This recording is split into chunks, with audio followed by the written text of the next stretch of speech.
for our good friend Beto. And he's from here. You'll get to his home. Beto is one of us. And I knew that when I met him. And I always talk about, making friends in Washington is difficult. But Beto was honest from day one. And the way I measure my friends is by how they vote, who they fight for, and who they dream for. And every opportunity that I had, Beto was there to make sure that our senior citizens were taken care of.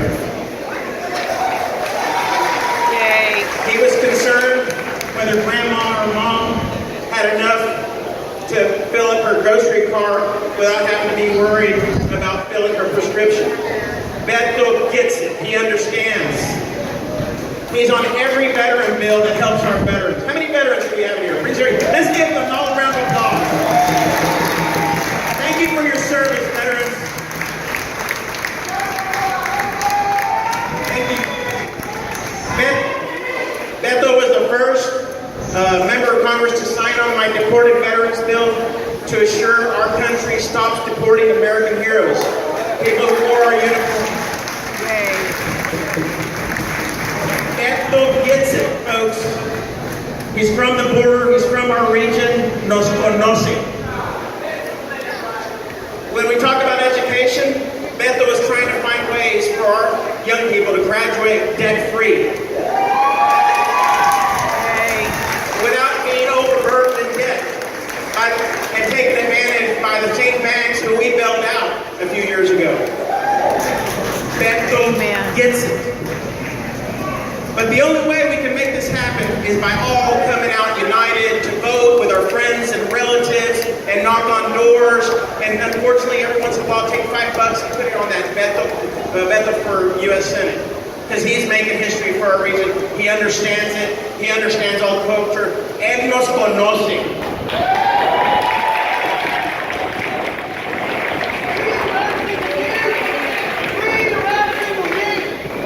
Beto believes in the America we all know and love.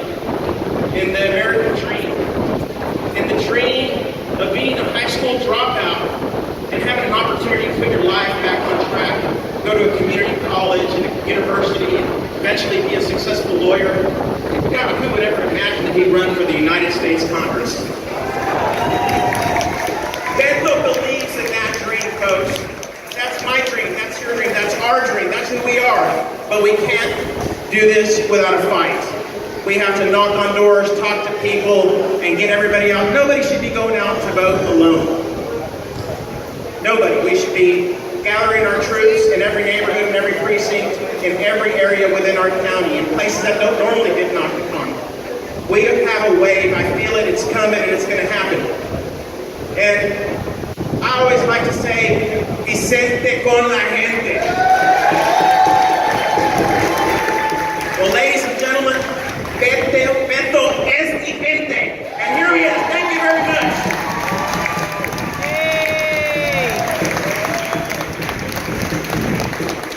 How's everybody doing?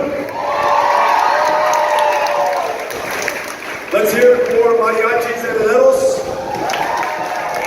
Thank you for doing this, providing the entertainment, the music, the excitement, the energy to get us started. And let's have a big cheer for Vicente, our member of Congress, somebody who represents the world with pride, makes us proud, someone I'm excited to work with in Congress. Let me ask you a question. Who here is proud to be from the U.S.-Mexico border?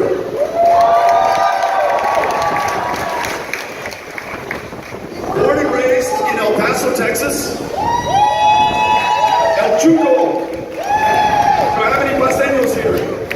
I got one. I got two. Listen. This right now is our moment.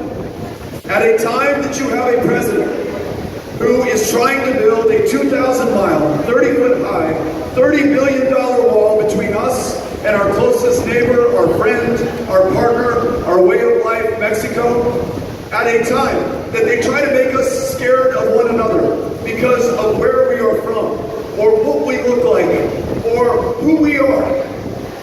Even though immigrants are committing crimes at a far lower rate than native-born Americans, even though this is a very safe community compared to the rest of the United States, even though El Paso, Texas, connected with Ciudad Juarez, is one of, if not the safest cities in the United States of America. And I tell my colleagues, that is not in spite of the fact that we are connected to Mexico. It is large part because we are a city of immigrants. And people chose us. They came here. They left their hometown, their family, their comfort, their culture, their language to start a new life in this country. And by their presence, we are stronger, we are safer, and yes, we are more secure. If you want border security, look at Edinburg, look at Brownsville, look at the Rio Grande Valley, look at the cities of the border. That's what security looks like. It looks like everybody who's here right now. And it makes me proud. These are the stories we have to tell one another, and we have to tell our friends on Facebook and on Twitter and on Snapchat and on Instagram, our cousins who live in another state, our colleagues and classmates who come from other parts of the country. Like this story, Marcelino Serna, undocumented immigrant, living in El Paso, Texas, when this country decides that it is going to join the Great War, forever after known as World War I. And as he's going through boot camp, his drill sergeant says, Serna, this is not your war. You are not born in this country. You do not have to fight.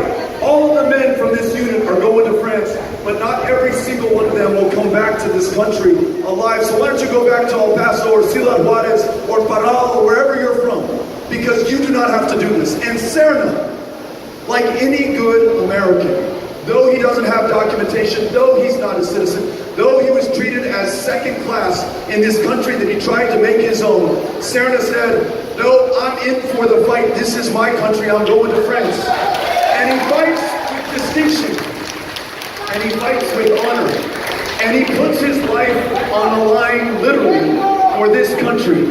And Serna comes back. Marcelino Serna comes back. The most highly decorated veteran from the state of Texas to serve in all of World War I. That is the story of the border. And I gotta tell you something. I have the privilege and honor to be joined on this trip this week by our former county judge, our future member of Congress, Veronica Escobar. Veronica, where are you right now? Veronica's in the back jumping up and down. She's about to represent the 16th Congressional District in Congress, and she was part of the team in El Paso that when they're talking about building walls and militarizing the border, she and her colleagues on the Commissioner's Court just dedicated a new bridge connecting El Paso, Texas with Ciudad Juarez, named after Marcelino Serna, honoring his service, his dedication, and the best of us in America. This is the moment that we were born for on the border. For so long, growing up in El Paso, I feel like we bore the brunt of well-intentioned, bad ideas that looked at us as a threat, as a problem, something to be secured, when I knew that we should be celebrating the people of the border, communities like Edinburg and El Paso and others. And at this moment, the country is calling for this leadership, our experience, our expertise. And we will not just stop the wall from being built, we will not just stop more troops coming down to the border, but we will replace that with what we know best. Immigration laws written in our own image to look like us, protecting the dreamers and making sure that they stay here as full U.S. citizens, contributing to their full protection, and ensuring that no dreamer stays here at the price of their parents, the original dreamers, or at the cost of a wall, or for ending immigration, as we know, whether you call it chain migration, or family migration, or just what the Hinojosa and the O'Rourke family know as immigration in the state of Texas. We will lead the way for the country. Are you with me? Well, I feel it. And I feel very, very proud to be with you right now and to be in this state. Folks, it has been so long, 30 years, since we sent a Democrat to represent this state in the United States Senate, Lloyd Bentsen, another son of the border, another person who who is willing to work with Democrats and independents and Republicans, big cities, small towns, farms, and inner cities alike to make sure that Texas can lead on the issues that we understand and know better than anyone else. Here's one. No state has more uninsured than does the state of Texas. People who are dying to wait for insulin for diabetes in the year 2018 in the wealthiest and most powerful country on the planet. School And teachers one of the richest states dying in the country. of the flu because they cannot afford the copay on their flu medication. Our county jail system in this state is the largest provider of mental health care services in this state. This is so wrong. It is Mental health limited is by so underserviced much. on the We have border. yet to unleash the talent of every single one of us when we are well enough to finish our education, to go to work, to pay our taxes, to start a business, to start a mariachi band, to run for office, to do whatever we're supposed to do in our lives. There will be no stopping us. And if universal health care, which is what we want, is expensive, it is a hell of a lot less expensive than the way that we pay for health care today. The suffering that we have That's in our right. communities, the potential unrealized long loss run. right now, which we will deliver in full force when we lead this country to universal health care. Are you with me? Hallelujah.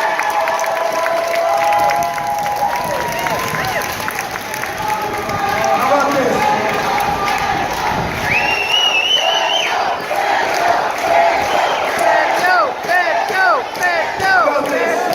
How about this? As our president wants to spend billions on walls and sending troops to the border, we have service members who have come back from Vietnam, from Korea, from Afghanistan, from Iraq, who are serving right now in Syria, in Yemen, and Somalia, all across the world, putting their lives on the line. When they come back to this country, we are having a hell of a hard time making sure that they get the treatment and the care that they've earned and that they deserve, Right. that will save their lives.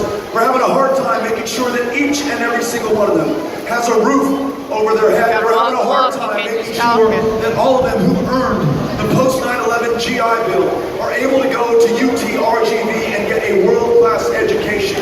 We have to, this state, with the number of military veterans and retirees that we have, has to lead the way in making sure that we fulfill our commitment to each and every single one of them who's worn the uniform, who's put their lives on the line, who's borne the battle. Are you with me? How about this? How about this? Part of the reason that we have such a hard time holding up our end of the bargain for those who have served is because there is no corporation connected to veterans, no special interest served on the House Veterans Affairs Committee, no political action committees or PACs that will pay for you to open up your doors and write legislation for veterans. It's just the veterans, perhaps the most solemn, awesome obligation that we have in Congress. I'm convinced that when we stop listening to the corporations and the special interests and the concentration of wealth and power and privilege and start representing people, we are going to start to get some things done in this country. And that's why we do not take a dime of political action committee money. No special interest firm, no corporation, just people, the people of Texas.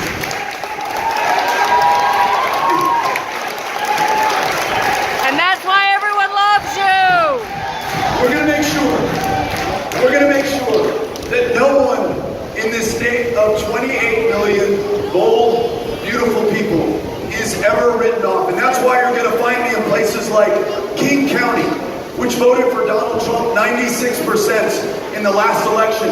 But you would agree with me, you cannot be too Republican to have our respect, for me to show up and listen to you, to understand your issues, to fight for you, to represent you, to serve you in the United States Senate.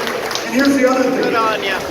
As a son of the border, growing up in El Paso, Texas, where no statewide candidates ever showed up and listened to us before saying we've got to secure the border, never reflected the fact that the border is perhaps the most beautiful place on the planet, where people from two nations speaking two languages come together and make something magical happen. I'm going to make sure that no one is taken for granted and no one feels like they're taken for granted. And you're going to help me. And here's how. If you take a picture today, I want you to post it on Facebook, on Instagram, on Snapchat, on Twitter, with a sentence about why you were here, what brought you out. And I want you to hashtag Edinburg or RGB so that when people are trying to find out what's going on in this community, they see us. They see all of us. They see what America looks like. They see what we can represent. Will you do that for me today? Yes!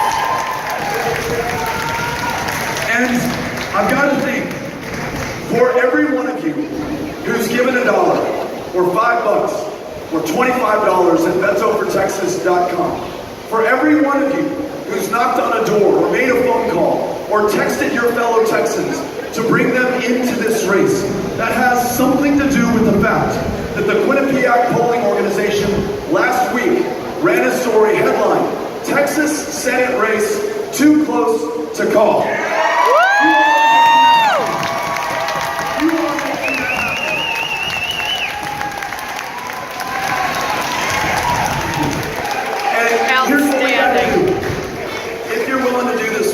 And I'm going to take my phone out right now too. If you will text my first name, this is the one town in Texas besides El Paso that I don't have to spell it, Beto, and where we all know how to pronounce it. If you'll text Beto to 90975, you will connect with this campaign, and we will connect with you. And you will have no reason on the day after this election, the 7th of November, to wonder if there was something more that you could have done. Given everything that's on the line, we have a decision to make, folks. Are we going to be a country of walls and Muslim bans and press as the enemy of the people? Or are we going to be the branch over that bullshit to a strong, courageous, confident state and people, to the leadership of the United States of America? That's up to us. To 90975, and we will sign you up. We'll put you to work. We'll make sure that you connect with your fellow Texans. And let me say this. I have never been more proud of this community, of the communities of the border, than I am right now. It is in the things that we can measure, that Quinnipiac poll, the fact that we outraised Ted Cruz, the sitting junior U.S. Senator, by $4 million. Or the fact that you are here, and I see so many beautiful people, so many beautiful faces of all ages, standing up, not just for this community and for Texas, but for the country, showing the way for the United States of America. This is our moment.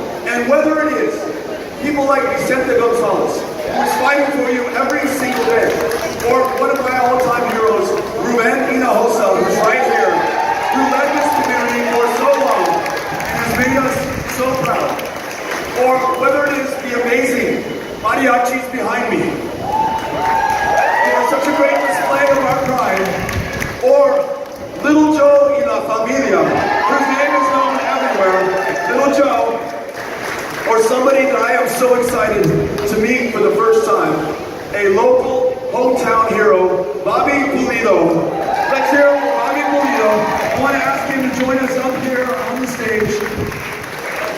And I want to ask each one of you to continue to make this possible, to continue to reflect the pride, the orgullo of the frontera, of the border, of the people of Texas, of the United States of America. Let's keep this up and let's win this election. Thank you.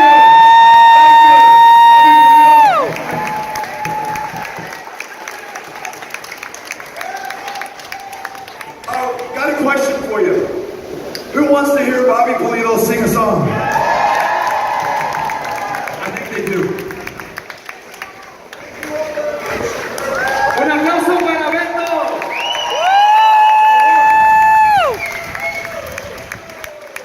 I'm very happy to endorse Beto running for the United States Senate.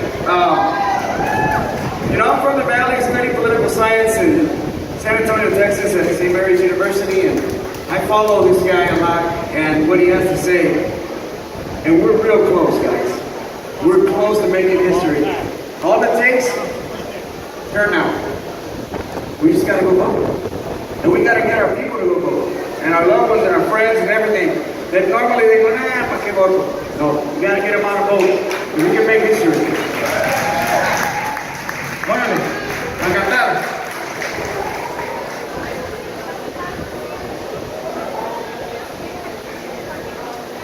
Este es un palomazo. We didn't plan for this. We didn't practice, so we'll see how it goes.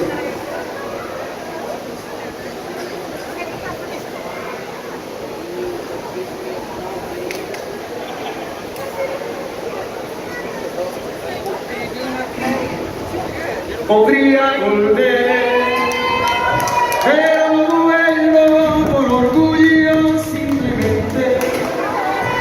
Si te juré nunca volver, debes creerme que cumpliré mi promesa es no volver. Y aunque me digas que no puedes olvidarme, en este mundo nadie es indispensable. Tú puedes ser feliz sin mí y yo sin ti. Y aunque me digas que yo soy toda tu vida, y como en toda vida y vida existe muerte, y yo no quiero ser la muerte para ti.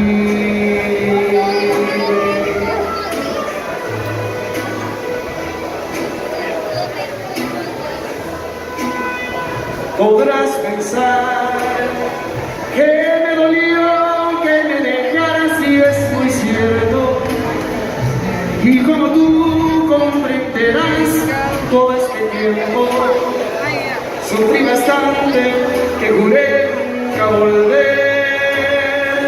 Y aunque me digas que sin mí tu vida es triste, eso debiste haber pensado antes de irte. Te juro que por ti ya nada puedo hacer. Y aunque me digas que me quieres y me quieres, y aunque me pidas que regrese, juré que nunca volveré y no volveré.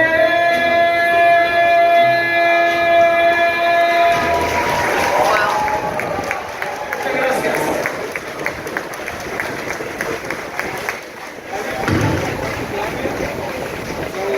Ok, vamos a darles otra.